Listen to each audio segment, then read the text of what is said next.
Hey everybody, thank you for joining me today. Hope you're doing well. Today's episode is the 30 heavy metal albums that I listen to the most. I've tried and tried and tried to exhaustion to try to come up with my top 20, 25, 30, 35, or even 40 heavy metal albums of all time, and it's an impossible feat because there's just too many things that I like, and on certain days, this one, like I could do a 10 definitely or a 15, but after that, it's like a jigsaw puzzle that uh, you can't complete. So there's no use in trying anymore. I've been trying for so long. Anyway, so I decided instead of that futile attempt to put together my, what a ranking of my favorite heavy metal albums of all time, however long that list is or short. I'm just going to do this. So the 30 heavy metal albums I listen to the most. There isn't really an order here, although I put them in kind of an order based on, guessing, because I don't have a clicker and counter to go, oh, gee, I listened to this, I listened to this a million times, that sort of thing. So keep that in mind. There's no real order here, just a sense of order based on a good solid guesstimation, if you will. So let's go ahead and jump right in. Number 30 is Living with the Ancients from Blood Ceremony. This is, I think, their finest hour, their finest album, and you have just wonderful songs on here from start to finish. The best two songs, I think, are the last two, The Witch's Dance and Daughters of the Sun. But the whole album is just fantastic. They have 5 albums. Oh, excuse me. Their most recent is very good, but as I said, this is their magnum opus. If you don't know the band Blood Ceremony, I highly recommend you check them out. They are, at least this album is Black Sabbath meets Jethro Tull meets Deep Purple because of the Hammond organ, the flute, and then the heavy riffing. Their new album has lost that edge to it, but it's more pop-oriented, but I do like it. So check this out. If you like this album or this band, let me know what you think of Blood Ceremony. Next is Queensryche's Rage for Order. This is an album for me that I love start to finish. This may be blasphemous, but my least favorite song is Gonna Get Close to You, the Stalker song. It does have that vampire vibe that the album opens up with Walk in the Shadows and I Dream in Infrared. And then you have London, which has a suggestive vampire theme here because that's the setting or part of the setting in Dracula. And then you get more songs.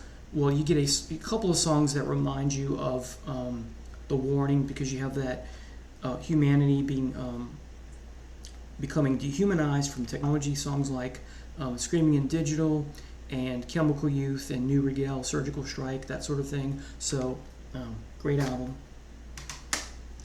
Coming in at number 28 is Spreading the Disease from Anthrax. This is my favorite Anthrax album, although there's another one that's a close second. That's a topic for another day. So you have AIR, Lone Justice, Madhouse, Stand or Fall, The Enemy, which is great, Aftershock. I love this album from start to finish, but the real strength of this album is 5 through 9. Anyway, so The Enemy is number 5, Aftershock is 6. Armed and Dangerous is fabulous. Medusa, one of my favorite songs by Anthrax of all time, and then Gung Ho. Aftershock and Medusa and The Enemy are my 3 favorite songs on here, and probably my 3 favorite songs by Anthrax of all time. So Anthrax, Spreading the Disease, that iconic album cover. Now, speaking of album covers, I do not like this next album cover. It's an H.R. Geiger cover, and I'm talking about Celtic Frost's To Negatherion. I like the back cover better, with the gang in full leather and makeup and wardrobe, right? And this is Celtic Frost's magnum opus, with songs like Innocence and Wrath, The Usurper, Jewel Throne, Dawn of Megiddo, if I'm pronouncing it right, Eternal Summer, Circle of Tyrants, Beyond the North Winds. Let's see what else we got here. Necromantical Screams, Return to the Eve. This is just fabulous. This is a very unorthodox metal album, and for my ears, there's nothing else that sounds like this album. That's why I made this list. I always find myself reaching for it. because it's so unique in so many ways. Anyway, to Megatherion from Celtic Frost. Number 25, Groove Metal, Down, Nola. What can you say about songs like Stone the Crow, Pray for the Locust, Swan Song, Pillars of Eternity, Temptation's Wings, Lifer, Underneath Everything, just fabulous. Next is number 24 is Dope Throne by Electric Wizard. I think this is their magnum opus, although there are a couple others around the same time that this, well, the one before this, the couple after that, are giving this one a run for its money.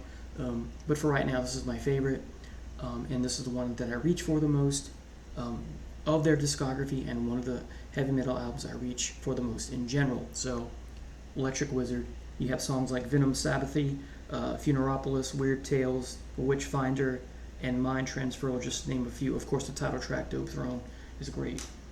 Next, kind of in the same vein, High on Fire's Blessed Black Wings, very reminiscent of Motorhead, but not Motorhead, if that makes sense. Devolution, The Face of Oblivion, Brother in the Wind, Cometh Down, Hessian, the title track, To Cross the Bridge, Sons of Thunder, a great way to end an album, so great album cover. High on Fire's Blessed Black Wings, perhaps their magnum opus. I'm also a big fan of Snakes for the Divine. I like their whole discography, but those two I think are my favorite. Coming in at, so Dope Throne was 24, Blessed Black Wings was 23.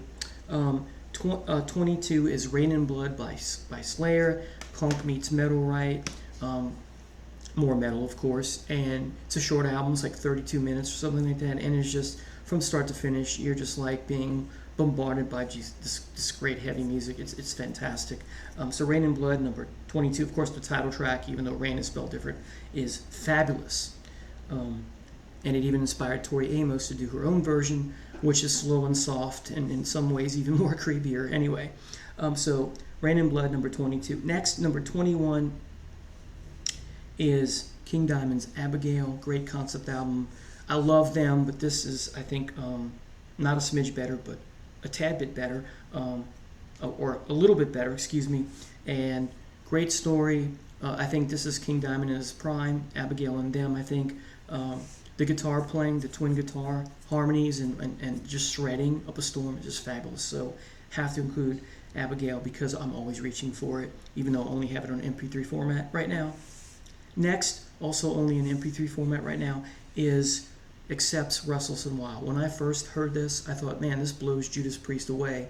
Now, I'm a bigger fan of Judas Priest than Accept, but at the time, I was young and in high school and that sort of thing, and for a brief moment in time, I thought, wow, this is heavier than Judas Priest.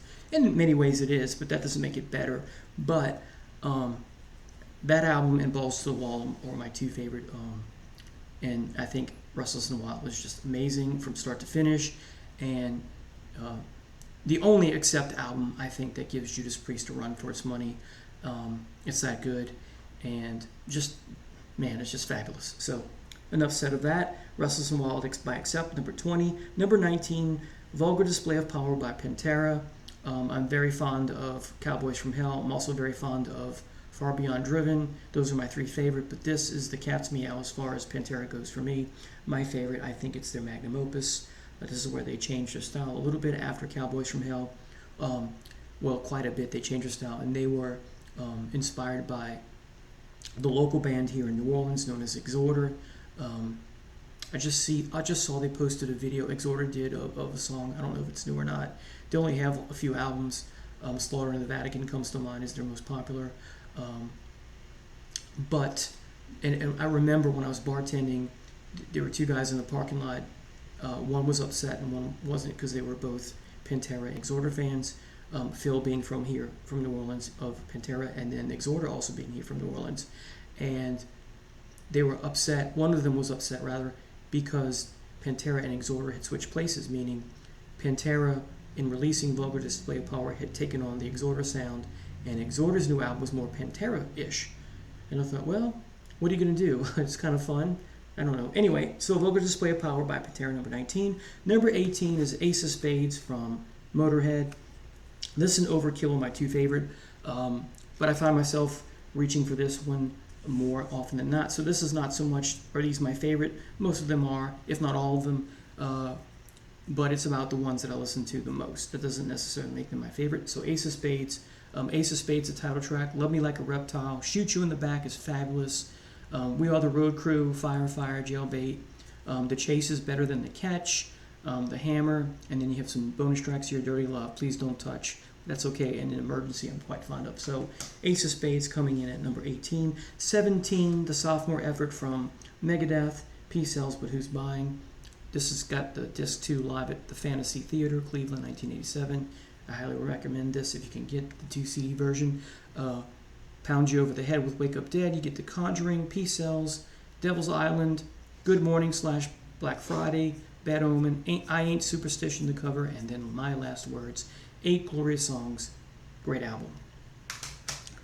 Now this next one's only hair metal album in the list, but I just find myself reaching for it so many times, and that's Under Lock and Key by Dokken. I think this is their magnum opus. You got a couple ballads in Jaded Heart and Slipping Away, and then for the most part everything is hard and heavy. For the most part, there's some of the songs are both heavy, light and shade, have a ballady feel, but then have some heavy moments, kind of like Don't Lie to Me. That kind of actually Don't Lie to Me is a soft song, but it's not a love song. Well, it is, in a way. Yeah, it is. Sorry for that. So just overall, you have a nice mixture of ballads and then some heavy, heavy rocking songs. Like Till the Living End is the way the album closes, very hard rocker. And then side A, if you had this on vinyl, ended with Lightning Strikes Again. So both sides end with a very powerful heavy metal songs. All right, coming in next at number 15 is Black Sabbath's Heaven and Hell. Now, while my favorite songs are Neon Knights, Children of the Sea, Heaven and Hell, and Lonely is the Word, those are the 4 of the 8 that I love the most. Those are these are masterpiece songs. The other 4 I don't listen to very much sometimes, but I'm always reaching for those 4 songs, so I have to include this. The next one, also Black Sabbath, I like from start to finish, and that is The Mob Rules. So I'm always reaching for this. Ronnie James Dio, right? What else can you say? Sticking with the Sabbath theme, Sabbath Bloody Sabbath. Very different album for Sabbath. It's got some, it's got some stuff on it that is not as heavy as you would normally expect Sabbath to do, like Spiral Architect and Looking for Today and Who Are You. But they're great. They're great songs despite that. The heaviest song, of course, is the title track, which is my favorite on here. But you got some groovy stuff like Sabracadabra, A National Acrobat, Killing Yourself to Live is a nice message, and Fluff is the nice acoustic piece. This album's version of Orchid, so to speak, right? To make that comparison. Next, so that was number 13. Number 12 is Master Reality by Black Sabbath, arguably the first doom metal album, and everything's great on here. No complaints. I listen to this all the time. Lord of this World is a song that's really risen as one of my favorite Sabbath songs, definitely top 10. Into the Void, of course, is like, proto-Pantera in a way, right, so to speak. Anyway, definitely Pantera influenced by stuff like that, and other bands as well. Number 11, MP3 only, sorry, no prop here, is Diary of a Madman by Ozzy Osbourne, and I have to include this because the whole album is great from start to finish. The last 2 songs are my favorite, SATO and the title track, but you have the hits too, right, on there. Just fabulous. I can't say enough about this album. This and Blizzard of Oz were, unfortunately, Ozzy in his prime. But anyway, so Diary of a Madman, number 11. Number 10, Peace of Mind by Iron Maiden. I have to include this because I'm always reaching for it. I always want. I have to play. It's an earworm that never goes away, really. Revelations and Flight of Icarus and The Trooper. And then you've got the prog rock song, the prog metal song, Tame a Land, about, the Dune novel. And then you got Quest for Fire is a little under the radar for me, but When Eagles Dare, Die With Your Boots On, Still Life, is just fabulous. So, very different from their first 3 albums, but that's what makes it so special. And my favorite Iron Maiden album of all time. Let's see, Rust in Peace, Megadeth. pure thrash, start to finish, great. That's because of the lineup, right? Do we dare call this the classic lineup, as short as it was, right? What, 4 albums, if that? Holy Wars, The Punishment Due, Hangar 18, Take No Prisoners, Five Magics. Wow. Rust in Peace, Polaris, great way to end the album. Tornado of Souls, Lucretia, everything on here is fabulous. When I first heard this, I was totally blown away. Excuse me, allergies. And I was fortunate enough to see Megadeth. Unfortunately, only once. I saw them in a small venue outside of Orleans Parish, and Anna Crucis opened up for them. So, and the acoustics weren't all that great, but it's still a historic event for me because I got to see Megadeth at least once. So I'm so glad that I did that. And then I went into work afterwards, bartending. They let me take off for a few hours so I could go see this. All right, coming in next. So that was number 9. Number 8 is Paranoid from Black Sabbath. So as you can see, a lot of Black Sabbath here. Start to finish, I can't say much more about this. It speaks for itself, right? I could, but I'm not going to. Number 7, Master of Puppets. Now this next one is near and dear to my heart. Judas Priest, Sad Wings of Destiny. Great album cover. The music is fantastic. The great way to end an album with Dreamer, Deceiver, and Deceiver. I love this whole album. Yeah, fantastic. Next, so that was 6. Number 5, Sabotage, Black Sabbath. My favorite Black Sabbath album used to be not counting Techno Ecstasy and Never Say Die. This was at the bottom of those first 6. This is at the top now. It has been for the last 2 or 3 years. It's so heavy with Hole in the Sky, Symptom of the Universe, Megalomania, The Writ, just fabulous. Next, nostalgic, but also quality piece of music from start to finish. Holy Diver from Dio. I used to have this on vinyl in high school. Had to hide it from my mom because of the album cover, right? We all did, right? Stand Up and Shout, Holy Diver, Caught in the Middle, Gypsy came before that, Don't Talk to Strangers, Straight Through the Heart, Invisible, Rainbow in the Dark, Shame on the Night. Shame on the Night used to be a song I would skip. Now I can't for whatever reason. This is one of the best albums, let alone heavy metal albums of all time. Just amazing. And in the same vein, one of the greatest albums of all time with respect in general and in heavy metal, Operation Mindcrime. Great concept album and great story, right? Man, and it comes full circle like so many concept albums do, or progressive rock albums, in this case, prog metal, right? I remember getting this on vinyl, and the sticker, the vanity sticker on the cover said, it's as good as The Wall. Yes, it's that good. And after listening it, I was convinced that it was. Next is Screaming for Vengeance from Judas Priest. For some reason, this makes me think, the production on here by Tom Allen makes me think of the production of Ozzy's first 2 albums for some reason. I'm not sure why. Anyway, The Hellion Electric Eye, great way to start a record. Riding on the Wind with those heavy drums at the beginning. I guess the weakest track would be Pain and Pleasure, but I'm quite fond of it. I love Take These Chains. The title track's my favorite song by them of all time. You've got the hit, You've Got Another Thing Coming. Fever, Devil's Child, Prisoner of Your Eyes, a bonus track. Fabulous. And then finally, Metallica's Kill 'Em All. In many ways, no album sounded like this when it came out. And you can even make the argument that even today, no album sounds like this. It's raw, it's unpolished, it's not glossed in production. It has that rawness. This album is to Metallica what Nirvana's first album is to Nirvana. It's unpolished, and it should stay that way because that's what makes it work, right? And of course, you have the fabulous Cliff Burton on here. Just amazing all around.